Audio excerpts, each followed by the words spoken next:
ngaran Yana kiwari keur jadi sabibir hiji, jadi kembang carita boh di media sosial, boh di media massa atau media konvensional. Ari anu jadi marga lantaran manehna kabejakeun leungit secara misterius di cadas pangeran wewengkon Sumedang.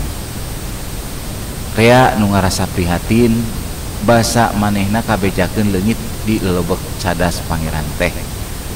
Samalah teu saeutik anu rawah riwih ceurik pon kitu deui milu ngadungakeun sangkan Yana sagancangna bisa kapanggih dina kayaan salamet. Atuh aparat keamanan dibantu ku ratusan warga asruk-asrukan neangan Yana di sabudeureun cadas pangeran. Teu sirikna caban anu suni disungsi, nu bala disaba, tapi nu diteangan teu kapanggih. Samalah deui dina neangan Yana di sabudeureun cadas pangeran ngandelkeun paranormal. Ceuk paranormal Yana teh disumputkeun ku nu ngageugeuh cadas pangeran nyata mangrupa ulai koneng. Itu cenanya dina carita teh. Tah wargi beh dieu nu satadina milu prihatin ngaredak obah jadi keuheuh. Sanggeus Yana kapanggih di Cirebon lain di cadas pangeran.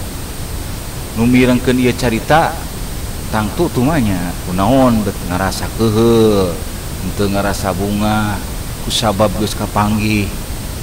Eta tangtu raket patalina rejeung satukangeun carita kabejakeun leungitna Yana di sabudeureun cadas pangeran.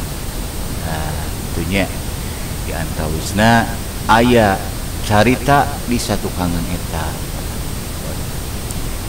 Atuh rea warga medsos nyata media sosial boh dina Facebook boh dina media sosial sanesna anu nganaha-naha cenanya naha atuh Mang Yana teh teu baraka ka pamajikan, naha make nyieun PN kitu, naha motor teu diteundeun di alun-alun Sumedang jeung 1000 naha sajena gitu.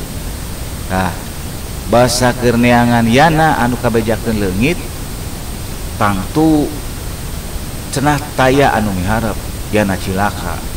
Lamun kiwari rea anu kutuk gendeng nya wajar we cenah dapan rea anu kawas kitu teh heuheul ambek pabeulit jeung hayang seuri. Aya anu miharep Mang Yana balaka. Tah namun dina ieu kejadian teh eta balaka ngadongengkeun anu jentre ngan cenah omat kudu sabalakana bisi hiksa leungit kalah diarantep. Da inget karena kejadian Mang Yana. Tah Sukri wargi galura carita sakitu heula carita nanya da memang panjang teh caritana teh ngan nya kitulah bilih pabelit kitunya. Mohon kumargi Kang Ajun ngasongkeun dina ieu carita dumasar carita kitunya sanes dumasar informasi anu sagemlengna kawas berita nya anu di lengkepan ku fakta-fakta. Ieu mah mung saukur gambaran nyata maksudna sangkan henteu aya kajantenan samodel kieu nya Sukri. Atuh bobo sapanon carang sapakan sakali deui Kang Ajun da cukup lumber jembar hampurana. Billahi taufik wa hidayah.